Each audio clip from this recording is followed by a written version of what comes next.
الرحمن الرحيم اللهم صل على محمد وعلى ال محمد كما صليت على ابراهيم وعلى ال ابراهيم انك حميد مجيد اللهم بارك على محمد وعلى ال محمد كما باركت على ابراهيم وعلى ال ابراهيم انك حميد مجيد رب اشرح لي صدري ويسر لي امري واحلل عقدة من لساني يفقهوا قولي। সমস্ত প্রশংসা বিশ্বজগতের মালিক সে আল্লাহ সুবহানাহু ওয়া তাআলার জন্য, যে আল্লাহ সুবহানাহু ওয়া তাআলা এই পবিত্র জুম্মাবারে তার ঘরে নিয়ে এসে আমাদের ইবাদত করার তৌফিক দান করেছে, এই জন্য শুকরিয়া বলে আলহামদুলিল্লাহ। এবং এই গরমে আল্লাহ সুবহানাহু ওয়া তাআলা আমাদের সকলকে সুস্থ রাখুক, স্বাভাবিক রাখুক এবং বেশি বেশি করে তার ইবাদত করার তৌফিক দান করুক। আল্লাহ সুবহানাহু ওয়া তাআলার কাছে আমরা এই দোয়া করি, আল্লাহ আমাদের সে তৌফিক দান করুক। আল্লাহ যদি আমাদের তৌফিক দান করে এই জুম্মাবারে আমরা যে আলোচনা করছিলাম শেষ করবো। আল্লাহ রমজান বিষয়ক যে আলোচনা, আমরা রমাদানের যে একটা ধারাবাহিক আলোচনা করছিলাম এটাই শেষ করবো, যদি আল্লাহ তৌফিক দান করে আমরা ইনশাআল্লাহ এটা শেষ করব। তো আজকে যে আলোচনাটা করবো তার দুটো বিষয়ের উপর আলোচনা থাকবে। একটা হচ্ছে যে লাইলাতুল কদরের উপর একটা আলোচনা থাকবে, এবং আরেকটা যে রমজান বিষয়ক আয়াত আছে 187 নম্বর আয়াত, ওই আয়াতটাতে কিছু আলোকপাত আল্লাহ সুবহানাহু ওয়া তাআলা যদি করার তৌফিক দান করে তো করবো ইনশাআল্লাহ। তো লাইলাতুল কদর বিষয়ে যে কোরআনের আয়াতটা আছে, সূরাটা আছে কদর বলে যে সূরা, সেই সূরাটা আমরা আগে শুনে নিই। এটা হচ্ছে 97 নম্বর সূরা, হয়তো আমরা নামাজেও পড়ি। ইন্না আনজালনা যে সূরাটা আছে ওইটা, এটা 97 1 থেকে 5 নম্বর আয়াত। নিশ্চয়ই আমি এটা নাজিল করেছি লাইলাতুল কদরে।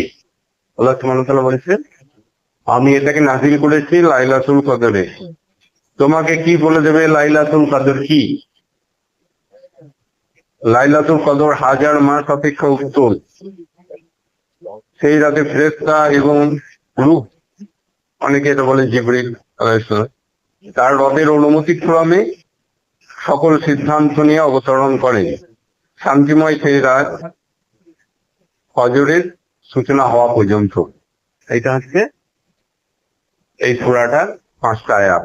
আর বলি নিশ্চয় আমি এটি নাজিল করেছি লাইলাতুল কদরে। তোমাকে কিসে জানাবে লাইলাতুল কদর কি? লাইলাতুল কদর 1000 মাস অপেক্ষা উত্তম। সেই রাতে ফেরেশতারা এবং তার রূহ তাদের রবের অনুমতি ক্রমে সকল সিদ্ধান্ত নিয়ে অবতরণ করে, এবং শান্তিময় সেই রাত ফজরের সূচনা পর্যন্ত। এটা হচ্ছে লাইলাতুল কদরের 5টা আয়াত। আর যে লাস্ট আয়াতটা বলছিলাম আলোচনা করবো 127 পড়ে নিই। সিয়ামের রাতে তোমাদের জন্য, তোমার সিয়াম মানে রোজা, রোজা রাতে তোমাদের স্ত্রীদের তোমাদের নিকট গমন করা হালাল করা হয়েছে, আর তোমাদের জন্য তারা পরিচ্ছদ, তোমরা তাদের জন্য পরিচ্ছদ মানে পোশাকের মতো। যদি স্ত্রী তোমার জন্য পোশাক, তুমি স্ত্রীর জন্য পোশাকের মতো। আল্লাহ তাআলা জেনেছেন যে তোমরা নিজেদের সাথে খেয়ানত করছিলে, অতঃপর তিনি তোমাদের তওবা কবুল করেছেন এবং তোমাদের করে ক্ষমা করেছেন। অতএব এখন তোমরা তাদের সাথে মিলিত হও এবং আল্লাহ তাআলা তোমাদের জন্য যা লিখে রেখেছে তা অনুসন্ধান করো। আহার করো, পান করো, যতক্ষণ পর্যন্ত না ফজরের সাদা রেখা কালো রেখা থেকে স্পষ্ট হয়ে যায়। ফজরের সাদা রেখা কালো রেখা থেকে স্পষ্ট হয়ে যায়। অতঃপর রাত পর্যন্ত তোমরা সিয়াম বা রোজা পূর্ণ করো।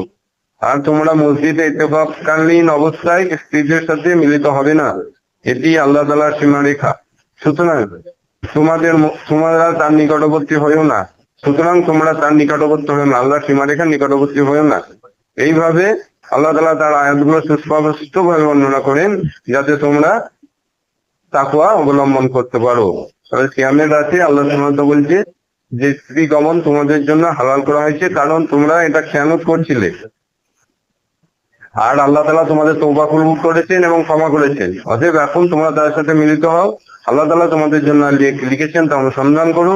আহার করো, পান করো, যতক্ষণ পর্যন্ত না ফজরের সাদা রেখা কালো রেখা থেকে স্পষ্ট হয়। অতঃপর রাত পর্যন্ত তোমরা তার রোজাটা পূর্ণ করো। আর তোমরা মসজিদে ইতিকাফকালীন অবস্থায় স্ত্রীদের সাথে মিলিত হও না, এটি আল্লাহর সীমারেখা। কখন মিলিত হবে না সেটা আল্লাহ বলে দিচ্ছে যে ইতিকাফকালীন অবস্থায়। সুতরাং তোমরা তার নিকটবর্তী হয়েও না। এইভাবে আল্লাহ তাআলা তার আয়াতগুলো মানুষের কাছে সুস্পষ্ট বর্ণনা করে যাতে তোমরা তাকে অবলম্বন করো। তো যে লাইলাতুল কদরে আজ 5টা বললাম যে আমি লাইলাতুল কদরে কোরআনকে নাজিল করেছি, এর সঙ্গে এটা একটা সম্পর্ক আছে, সেই জন্য এটাকে আরো একসঙ্গে দুটোকে নিয়ে আনলাম। যে কোরআনকে নাজিল করেছি, তোমাকে কে বলে দেবে যে কোরআন কি? তো এই লাইলাতুল কদরকে আমরা অনুসন্ধান করে লাস্ট 10 দিন আমরা মসজিদে এতেকাফ করি মুসলমান হিসেবে। এটা বহু মুসলমান করে। নবী করিম সাল্লাল্লাহু আলাইহি সাল্লাম তার জীবিদ্দশায় একবারই মনে হয় যে রমজান মাসে এতেকাফ করেননি বলে পরের মাসে এতেকাফ করেছে, যতদূর আমি জানি। তাহলে যে সুন্নতটা এক্সট্রা রমজান মাসে আছে, নবী করিম সাল্লাল্লাহু আলাইহি সাল্লাম নিয়মিত করে গেছেন, সেটা হচ্ছে কি এতেকাফ। লাইলাতুল কদরের সঙ্গে এতেকাফ এর একটা গভীর সম্পর্ক, এইটাই আলোচনা বিষয়। যে এতেকাফটা কেন গুরুত্বপূর্ণ বা লাইলাতুল কদর।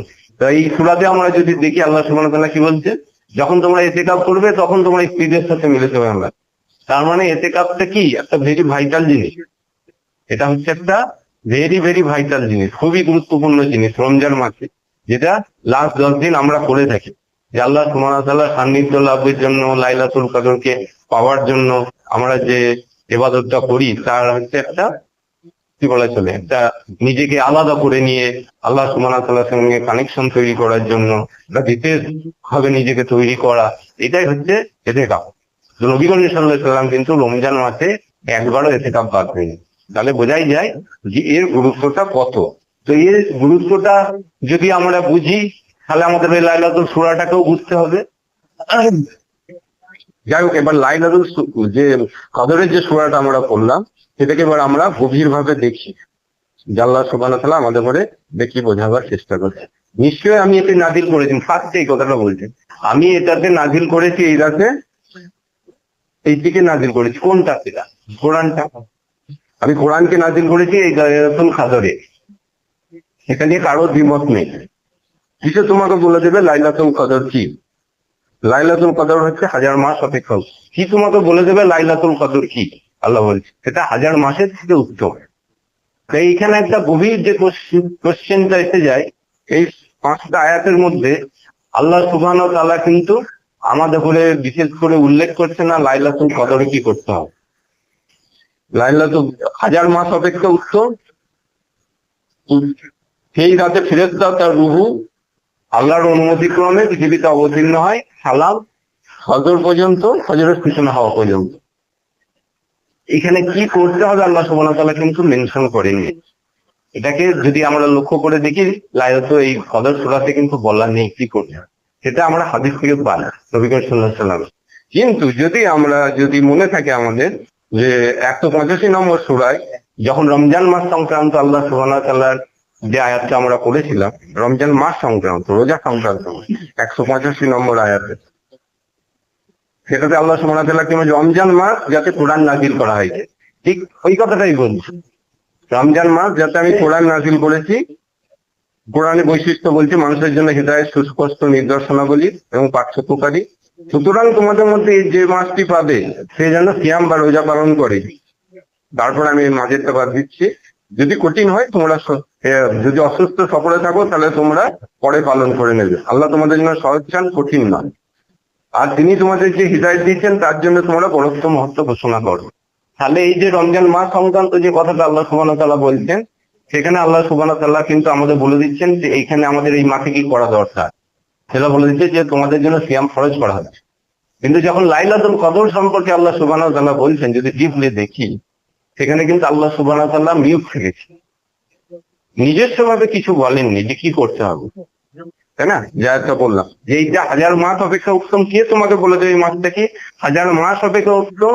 অজর হওয়া পর্যন্ত এই সময়টা থাকে, এই পবিত্র সময়টা থাকে। কিন্তু আল্লাহ সুবহানাহু ওয়া তাআলা এক্সট্রা কোনো কথা বলেননি যেই মাস এই রাতটার জন্য তোমরা দুর্দান্ত ভাবে ইবাদত করো, করো, এইটা কিন্তু বলে। এটা আমরা হাদিস থেকে পাই। এইটাই আমার কাছে ছিল সব থেকে মানে অবজার্ভিং বিষয় ছিল আমার কাছে, যে আল্লাহ সুবহানাহু ওয়া তাআলা সব জায়গায় যখনই কোন একটা জিনিস আছে বলে যায়, এই লাইলাতুল কদরে আল্লাহ সুবহানাহু ওয়া তাআলা কোনো কিছু স্পেশালি বলেননি। কেন? আমরা এটা নয় যে আমি বলছি না করবেন না, সবই করতে হবে। রাসূল সাল্লাল্লাহু আলাইহি ওয়াসাল্লামের সুন্নাত আমাদের পালন করতে হবে। যে বিষয়টা বোঝাতে চাইছি, যে এই যে সূরা 185 নম্বর আয়াতে বললো আমি কোরআনটা নাযিল করেছি রমজান মাসে, এই আয়াতটা কিন্তু ফার্স্ট আয়াত। আবার লাইলাতুল কদরে কি বলছে, আমি এটাকে নাযিল করেছি লাইলাতুল কদরে। তাহলে এই দুটো সূরার মধ্যে মিল কোনটা? এই দুটো সূরার মধ্যে মিল হচ্ছে কি, আমি এটাকে নাজিল করেছি, আমি কোরআনকে নাজিল করেছি, এক জায়গায় বলছি। তাহলে এই দুটো সূরার মধ্যে একটা কমন লাইন আমরা পাই রমজান মাসে, সেটা কি, আমি কোরআনটাকে নাজিল করেছি। তা সেইখান থেকেই আমার যেটা ধারণা হয়, যেটা আমি উপলব্ধি করতে পেরেছি, যে আল্লাহ সুবহানাহু ওয়া তাআলা এইখানে যেটা বোঝাতে চাইছেন, যে কতবার একটা মানুষ যদি 1000 বছর বাঁচে, বেঁচে তার কি লাভ? আমি 1000 বছর বাঁচলাম, আমি 2000 বছরই বাঁচলাম, আমার বেঁচে কি লাভ যদি আমি আমার স্রষ্টাকে চিনতে না পারলাম? যদি আমি আমার স্রষ্টাকে চিনতে না পারলাম, আমি আমার আল্লাহ সুবহানাহু ওয়া তাআলার প্রতি যে দায়বদ্ধতা, রাসূল সাল্লাল্লাহু আলাইহি ওয়াসাল্লামের প্রতি যে আমার অনুসরণ করার যে কাজ আছে, সেটা যদি আমি পালন না করতে পারলাম, তাহলে 1000 বছরই বাঁচি, আমি 2000 বছরই বাঁচি, আমার জীবনটা ইজিক্যাল টু টোটালি জিরো। আমার জীবনটা টোটালি ইজিক্যাল টু জিরো। একটা মানুষের জীবনে তখনই সফলতা আসে, সে যত বছরই বাঁচুক, যখন সে তার উদ্দেশ্যকে সফল করে। উদ্দেশ্যকে যদি সফল করে, এবার আল্লাহ সুবহানাহু ওয়া তাআলা আমাদের যে কারণে সৃষ্টি করেছেন, সেই সৃষ্টির কারণকে যদি আমি সফল করি, সেটা আমি একদিনই বাঁচি, গত 1000 বছরই বাঁচি, আমার জীবনটা কিন্তু সফল। 2000 বছরই বাঁচি, আমার জীবনটা কিন্তু সফল। তাই একটা মানুষের জীবনের সব থেকে গুরুত্বপূর্ণ জিনিস হচ্ছে কি, তার উদ্দেশ্যকে সফল করা। তার জীবনে যে কারণে সে পৃথিবীর বুকে এসেছে, সেই উদ্দেশ্যকে সফল করা। এটা উদাহরণটা অনেকটা এরকম দেওয়া যেতে পারে, যে আমরা অনেকে প্রচলিত আছে যে জন্মদিন পালন করি বছরে একটা, বা বিবাহ বার্ষিকী পালন করি। হ্যাঁ, তো যখন সেই দিনটা আমাদের কাছে আসে, যদি আমার বিবাহটা যদি আমার জীবনে সুখের হয়, তবেই তো সেই দিনটা আমার কাছে সুখের হবে।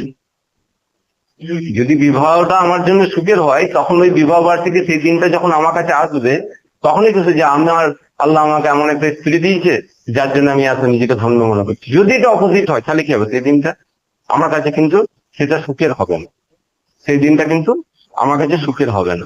তাহলে একটা দিন তখনই সুন্দর হয়, যদি সেই দিনটার যে কারণে সেটা সুন্দর, সেটা যদি সুন্দর হয়। সেই দিনটার কারণটা যদি সুন্দর হয়, তবে সেটা সুন্দর হয়।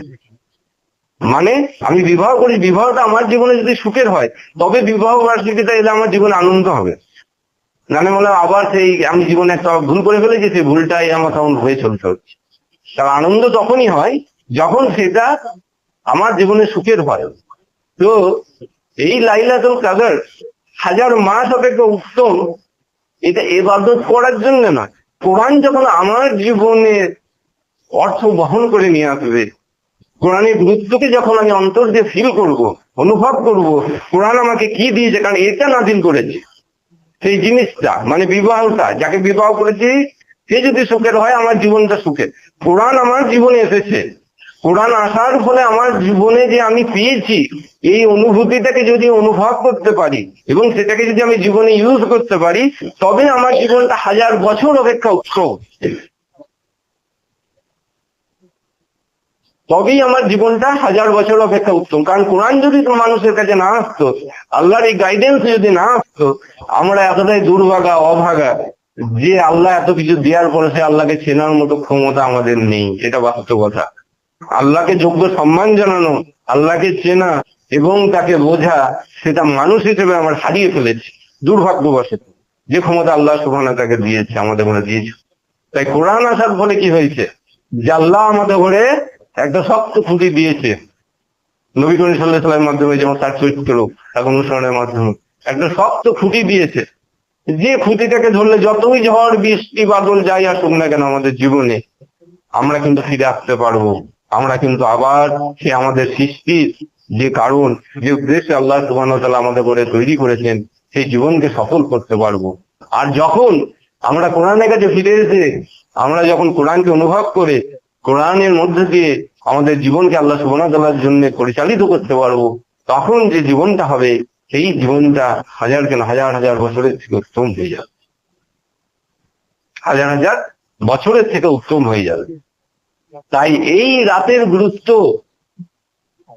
আমরা ইবাদত করি, আলহামদুলিল্লাহ, এটা একটা ভালো, যে আল্লাহ আমাদের 1000 কেন 2000 বছরের নেকি দিই, আল্লাহ কাছে দোয়া করি, সবই দিই। কিন্তু এর অনুভূতিটা হচ্ছে সব থেকে বড় জিনিস আমার কাছে মনে হয়। যে হোয়াট আই হ্যাভ গট, আমি কি পেয়েছি, আল্লাহ সুবহানাহু ওয়া তাআলার কাছ থেকে কি পেয়েছি, তার অনুভূতিটাকে নিয়ে আসা এবং সেই অনুভূতিটা নিয়ে এসে কৃতজ্ঞতা জ্ঞাপন করা এবং তার সঙ্গে আমার সম্পর্কটা কোন পর্যায়ে অবস্থান করছে সেইটাকে মূল্যায়ন করতে পারা, এই 10 দিনের যে এতেকাফের পর্যায়টা আছে, আমি মনে করি ইট ইজ দ্য বেস্ট। এটাই হচ্ছে সব থেকে ভালো, কারণ এর থেকে আল্লাহকে সম্মান জানানোর উপায় আমাদের মধ্যে ছিল না। সেই নবী করিম সাল্লাল্লাহু আলাইহি ওয়াসাল্লাম নবী করিম সাল্লাল্লাহু আলাইহি ওয়াসাল্লাম জীবনে কোনোদিন এই সন্ন্যাসকে মিস করেন, কারণ হিরা গুহাতে তিনি যখন অবস্থান করতেন তখন তিনি তার কাছে কোরআন নাযিল হয়েছে, তখনও তিনি এতেকাফ করতেন। তাই আমরা তো জীবনে কর্মব্যস্ত, তো প্রচন্ড কর্মব্যস্ত সারা বছর থাকি। আমার যেটা মনে হয় একটা মানুষের এখন থেকে প্রিপারেশন নেওয়া দরকার যে আমি যেন আল্লাহর সঙ্গে 10 দিন একটা গভীর সম্পর্ক করতে পারি, এখন থেকে প্রিপারেশন নেওয়া দরকার এবং এইভাবে যাতে আমি সেই 10টা দিন কাটাতে পারি চিন্তাটা রাখা দরকার, নালে সেই সময় এলে কিন্তু করা খুব চাপ ব্যাপার হয়ে যে আমি মসজিদে থাকবো, ইতিকাফ করবো, অন্তপক্ষে না করতে পারে আল্লাহর সঙ্গে সম্পর্কটাকে নিয়ে আমি একটা আলাদা সময় ব্যয় করব। এটা অত্যন্ত জরুরি, অত্যন্ত জরুরি, কারণ নালে আল্লাহ সুবহানাহু ওয়া তাআলা এভাবে নবী করিম সাল্লাল্লাহু আলাইহি ওয়াসাল্লামকে দিয়ে তা পড়াতেন। আমাদের বুঝতে হবে সেটা আমাদের নিজস্ব বুঝের উপলব্ধির উপর নির্ভর করে। আল্লাহ এটা তো মেনশন করে দেননি যে তুমি ইতিকাফ করো, তোমার উপর ফরজ করে দেওয়া হয়েছে, তুমি রাতে ইতিকাফ, এটা নিজস্ব উপলব্ধি। এটা হচ্ছে আল্লাহ চান তার বান্দা তাকে সেই সম্মানটা জানা হয়, যে সম্মানটা তার প্রাপ্য, যে আল্লাহ সুবহানাহু ওয়া তাআলা তাকে যা দিয়েছে সেটাকে সে অনুভব করুক নিজের অন্তর দিয়ে এবং সেই অনুভূতির সাহায্যে সে আল্লাহ সুবহানাহু ওয়া তাআলার কাছে আসুক। তো এই কানেকশনটা যদি আমি তৈরি করতে পারি এর পুরস্কারও আল্লাহ সুবহানাহু ওয়া তাআলা দেবে। আমার যেটা মনে হচ্ছে হাজার বছর কেন, কোটি কোটি বছরের থেকে উত্তম হয়েছে যদি আল্লাহকে আমি পারফেক্ট অনুভূতিটা দিতে পারি যে লাইলাতুল কদরের, যে তুমি এটা আমাকে দিয়েছো, এই ফিলিংসটা আমার, এইটা আমি করতে পারছি না, আমার এটা করা দরকার, আমার এটা করবো, আমি চেষ্টা করছি, এই আল্লাহর সঙ্গে সেই সম্পর্কের বিষয়ে আল্লাহর সঙ্গে আলোচনা করা বলেছো। আল্লাহ আলোচনা তো নয়, আল্লাহর কাছে হাম্বেল হয়ে নিজেকে সারেন্ডার করে আল্লাহর সঙ্গে নিজেকে সম্পৃক্ত করে আল্লাহকে যে চাওয়া যে আল্লাহ আমি তো উপলব্ধি করেছি কিন্তু এখনো তো আমি সেই পর্যায়ে নিজেকে নিয়ে যেতে পারছি না, প্রতিটা মুহূর্তে আমার জীবনে বাধা, তো তুমি আমাকে সাহায্য করো, তুমি আমাকে দয়া করো যাতে আমি সেই জায়গায় যেতে পারি। হ্যাঁ, যেভাবে নবী করিম সাল্লাল্লাহু আলাইহি ওয়াসাল্লাম তার জীবনকে আমাদের শিখিয়ে দিয়ে গেছেন তোমার সঙ্গে সম্পৃক্ত হওয়ার, সাহাবীরা শিখিয়ে দিয়ে গেছে, সাহাবীদের মাধ্যমে যে আমরা দেখেছি সেই জীবনের কাছে যেন আমি পৌঁছাতে পারি। এই জন্য আল্লাহ সুবহানাহু ওয়া তাআলার কাছে আরো বেশি করে নিজেকে আপিল করা। তো সেই দিক থেকে দেখতে গেলে যে ইতিকাফের গুরুত্ব কিন্তু অপরিসীম গুরুত্বপূর্ণ একটা ইবাদত, যেটা শয়তানের প্ররোচনাই হোক, এই কারণেই হোক আমরা এটা থেকে বহু দূরে চলে গেছি। এটা কিন্তু একটা ম্যাজিক্যাল পাওয়ার আমাকে দিতে হবে, যে আল্লাহ কি দিতে পারে সেটা আমরা বর্ণনা করার ক্ষমতা আমাদের নেই, আল্লাহ মানুষকে কি দিতে পারে সেটা আমাদের বর্ণনা করার ক্ষমতা নেই, কিন্তু আল্লাহকে তো আমাদের করে দিতে হবে, আমাদের প্রচেষ্টাটা, আমাদের সেই অনুভূতিটা তো আল্লাহকে দিতে হবে। আল্লাহ আমাদের সৃষ্টি করেছে, সেখানে আল্লাহ বলেছেন যে আমি তোমাদেরকে রিজেক্ট চাই না, রিজেক্ট চাওয়ার জন্য আমি তোমাদেরকে সৃষ্টি করেছি, আমার প্রয়োজনে আমি তোমাদের খাওয়া দাওয়া হিসাবে প্রয়োজনে আমি তোমাদেরকে বিশেষ তোমাদের ইবাদত করার জন্য তৈরি করি। এই ইবাদতের মর্ম কথা বা উপলব্ধি একটা মানুষ যেভাবে তার জীবনে করতে পারবে সেটাই হচ্ছে তার উপলব্ধি। ইবাদত মানে অ্যাকচুয়ালি যেটাকে সহজ ভাষায় বলা চলে যে আল্লাহর জন্য নিজেকে সমর্পিত করা, নিজেকে আল্লাহর জন্য সমর্পিত করা। তো এই সমর্পিত করতে গেলে যেটা আগে আলোচনা করেছিলাম রমজান মাসে যে তাকওয়ার কথা এসেছে, লাআল্লাকুম তাত্তাকুন, তোমরা তাকওয়া অবলম্বন করো, এবং পবিত্র কোরআনে বহু জায়গাতে এসেছে যে একটা চূড়ান্ত পর্যায়ে তাকওয়ার একটা চূড়ান্ত পর্যায়ে আছে, একটা বিগিনিং আছে, প্রত্যেক বছর বছর সেটা আমাকে নির্ধারণ করতে হবে যে তাকওয়ার কোন অবস্থানে আমি নিজেকে অবস্থান করছি, হ্যাঁ, আল্লাহর সঙ্গে আমার সম্পর্কটা কোথায় অবস্থান করছে। তো সেই উপলব্ধিটাকে কাজে লাগিয়ে আমি আবার পরের বছর আল্লাহ সুবহানাহু ওয়া তাআলার কাছে আসবো এবং আল্লাহ সুবহানাহু ওয়া তাআলার কাছে বলবো যে আল্লাহ সুবহানাহু ওয়া তাআলা আমি এই জায়গায় অবস্থান করছি, আমি এখান থেকে আরো উন্নত করতে চাই নিজেকে, তুমি আমাকে সে শক্তি, তুমি আমাকে সে সামর্থ্য দান করো, এবং তুমি যদি একমাত্র দান করো তবেই সেটা আমার পক্ষে সম্ভব হবে। তাই লাইলাতুল কদর আমাদের সকলের কাছে একটা বিশেষ গুরুত্বপূর্ণ রাত, আমরা এটাকে পালন করি, কিন্তু তার থেকে মনে রাখি যে লাইলাতুল কদর হচ্ছে কি, যে একটা আমাদের জীবনের মাইলস্টোন, যেটা আমাদের করে একটা কিন্তু নাড়া দিয়ে যায়, অনুভূতি নাড়া দিয়ে যেতে পারে যে আল্লাহ সুবহানাহু ওয়া তাআলা আমাদের করে কি দিয়েছে। আল্লাহ বলছে আনজালনা ফিল লাইলাতুল কদর, আমি এটা নাজিল করেছি লাইলাতুল কদরে, মানে এটা এতটাই মর্যাদাপূর্ণ যে তুমি যদি 1000 বছর পৃথিবীর বুকে বাঁচতে তুমি কিচ্ছু করতে পারতে না, তোমার জীবনটা ব্যর্থ হয়ে যেত। এই আল্লাহ সুবহানাহু ওয়া তাআলার এই অসীম রহমত এসে তোমাকে যে রহমতটা পাঠিয়েছি তার বদৌলতে তুমি সে 60 বছরই বাঁচো, 10 বছরই বাঁচো, 20 বছরই বাঁচো, যদি তুমি এটাকে ইউজ করতে পারো তোমার জীবনটা হাজার হাজার বছর বাঁচার থেকে অতীব উত্তম হয়ে যাবে। তাই আল্লাহ সুবহানাহু ওয়া তাআলার কাছে আমাদের করে এই ফিলিংস দিতে হবে, আল্লাহ তুমি আমাকে কি দান করেছি, কি যোগ্যতা কি আমার ছিল, আমি কি পেতে পারতাম। এইভাবে আল্লাহ সুবহানাহু ওয়া তাআলার কাছে কাকুকে মিনতি করা, তবে তো আল্লাহ সুবহানাহু ওয়া তাআলা আমাদের বুঝবেন যে এই বান্দা উপলব্ধি করেছে সেই জিনিসের গুরুত্বটা। আল্লাহকে আমাদের এই গুরুত্বটা বোঝানোটা আমাদের দায়িত্বের মধ্যে পড়ে, এবং তার জন্য যাতে আমাদের ফুললি অ্যাটেনশন থাকে, কোনো দিকে মনোসংযোগ যাতে ঘুরে না যায়, সেই জন্য একটা নিরাবিচ্ছিন্ন পরিবেশ আল্লাহ সুবহানাহু ওয়া তাআলা নবী করিম সাল্লাল্লাহু আলাইহি ওয়াসাল্লামের মাধ্যমে সৃষ্টি করেছে, যে মসজিদে তুমি থাকো, তুমি আরো গভীর ভাবে উপলব্ধি করো আল্লাহর গুরুত্বকে, তুমি যেন কোনো কিছু যেন পৃথিবীর সংস্পর্শ তোমাকে বিচ্ছিন্ন করে না দিতে পারে, তুমি সেইভাবে জিনিসটাকে উপলব্ধি করার চেষ্টা করো। এই উপলব্ধির মাধ্যমে তুমি যখন আমার কাছে আসতে পারবে, আমার কাছে তোমার যদি বিশ্বাস থাকে, ইনশাআল্লাহ আমি তোমাকে অবশ্যই তার পুরস্কার দান করবো, এবং কোরআনের পথে চলা তোমার জন্য অবশ্যই সহজ করে দেবো, যদি আমরা অন্তর থেকে আল্লাহ সুবহানাহু ওয়া তাআলার কাছে এ বিষয়ে চেয়ে থাকি। অন্তর থেকে যখন চাইবো আল্লাহ সুবহানাহু ওয়া তাআলা অবশ্যই আমাদের করে এ বিষয়ে সহজ করে দেবো। তো রমজান বিষয়ে যে আমরা প্রায় 7টা সপ্তাহ, প্রায় 7 সপ্তাহ কিন্তু আয়াতের উপর আলোচনা করি, আজকে লাইলাতুল কদর এটা নিয়ে সপ্তাহ আলোচনা করলাম। তো মূল বিষয়টা যেটার উপর দাঁড়িয়েছিল কি, যে আমি রমজান নাজিল করেছি, কিয়াম করেছি যাতে তোমরা তাকওয়া বললাম, একবার লাস্ট হিসেবে বলে দিই। আর 185 নম্বরে আল্লাহ সুবহানাহু বলেছেন যে রমজান মাস যাতে আমি কোরআন নাজিল করেছি। তাই এই দুটো আয়াতের সমসংস্করণ কি দাঁড়ায়, যেটা বলেছিলাম যে কোরআন হচ্ছে তাকওয়ার আধার, এটা হচ্ছে তাকওয়ার ম্যাজিক্যাল পাওয়ার, ফিল যাকে বলা চলে। এটাকে তুমি যদি কোরআনটাকে তোমার জীবনে উপলব্ধি করতে পারো, এই উপলব্ধির মাধ্যমে তুমি জীবনে যখন চলবে, কারণ জীবন অত সোজা জিনিস নয়, অত্যন্ত কঠিন ব্যাটেল, এবং আল্লাহর পথে চলা পৃথিবীর বুকে যে আমার সিচুয়েশন এবং শয়তানের যে প্রয়োজনা, তাতে আল্লাহর কাজগুলোকে কঠিন মনে হবে এবং কঠিন হবেও। তো সেই অবস্থাতে মানসিক যে দৃঢ়তার প্রয়োজন, যে শক্তির প্রয়োজন, যে লজিক্যাল পাওয়ারের প্রয়োজন, যে ইচ্ছা শক্তির প্রয়োজন, সেটা আসবে কিন্তু এই পবিত্র কোরআনে অসীম ক্ষমতার মাধ্যমে, তার মানে অপ্রতিরোধ্য যুক্তির মাধ্যমে, তার অপ্রতিরোধ্য মানে হচ্ছে কি বলে অনুভূতির মাধ্যমে আসবে, এটা আরো সোজা হয়ে যায়। তো সেই জিনিসটাকে তুমি কাজে লাগিয়ে তোমার তাকওয়ার সর্বোচ্চ পর্যায়ে পৌঁছে যাবার চেষ্টা করো, এটা একটা হচ্ছে বিষয়। তো একটা লাস্টে বলবো যে তাকওয়ার অনেক তো ডেফিনেশন, আল্লাহ বিরুদ্ধে এক কথা বলে আল্লাহ সম্পর্কিত হয়, কিন্তু একটা ফাইনেস্ট ডেফিনেশন আমরা যদি শোনার চেষ্টা করি, আল্লাহ আমাদের তৌফিক দান করুক। লাস্ট পার্ট হিসেবে তাকওয়া হচ্ছে একটা মনের হার্টের অবস্থা বা মনের অবস্থা, তাকওয়া ইজ স্টেট অফ হার্ট। একটা হচ্ছে ডিটারমিনেশন, মনের ইচ্ছা শক্তি, বা হচ্ছে মনের কি বলেছিলাম অনুপ্রেরণা, যেখানে তুমি ভ্যালুয়েট করতে পারবে, আল্লাহকে ভ্যালুয়েট করতে পারবে তার গুরুত্ব, প্রকৃত গুরুত্বকে, মনের একটা ইচ্ছা শক্তি বা মনের একটা ডিটারমিনেশনের সাহায্যে, মানে হচ্ছে যে হ্যাঁ আমি আল্লাহর গুরুত্বকে আমি উপলব্ধি করেছি, এই অনুভূতির সাহায্যে আল্লাহর গুরুত্বকে উপলব্ধি করা, এবং তুমি আল্লাহর সেই অনুভূতিকে সবসময় তোমার যে জীবনের সিদ্ধান্ত গুলো নাও, সেই সিদ্ধান্ততে আল্লাহকে মনে রাখা, আল্লাহর এই অনুভূতিকে মনে রাখা, যে সিদ্ধান্ত গুলো নিচ্ছে সেই সিদ্ধান্তে আল্লাহ সম্পর্কিত যে আমার যে ডিটারমিনেশন, আমার যে ইন্সপিরেশন অনুভূতি, সেই অনুভূতিকে মনে রাখা, যে আল্লাহ কি, আল্লাহর যে গুরুত্বটা আমি পেয়েছি সেটাকে মনে রাখাটা ডিসিশন মেকিং প্রসেস বলে, যে সিদ্ধান্ত নেওয়ার ক্ষমতার মধ্যে মনে রাখা। এবং এই ক্ষেত্রে হচ্ছে কি, যে তোমার সাবকনসিয়াস মাইন্ড একটা আছে, যেটা মানুষের অবচেতন মনেই এটা কাজ করবে, যে অনুভূতিটা এমন পর্যায়ে যাবে যে আল্লাহ সম্পর্কিত অনুভূতিটা, যে সব থেকে তোমার কাছের মনে হবে যেন আল্লাহ তোমার জীবন সব থেকে কাছে। তুমি যখন সিদ্ধান্ত নিতে যাবে, আল্লাহ কি বলেছে তোমার অন্তর কেঁপে উঠবে, ঠিক আছে, তোমার আল্লাহ সম্পর্কিত বিষয়গুলো তোমার অন্তরে দারুণ ভাবে তীব্র হয়ে উঠবে, যে আল্লাহ আমার জীবনের সব।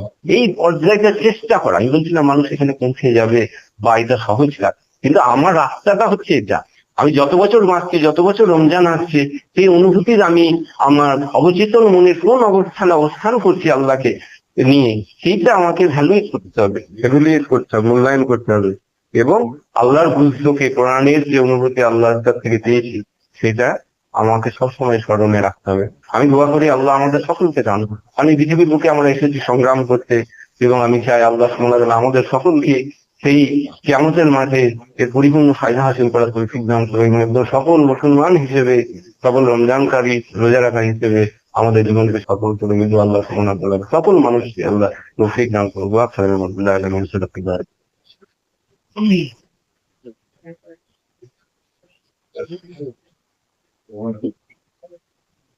আলাইকুম।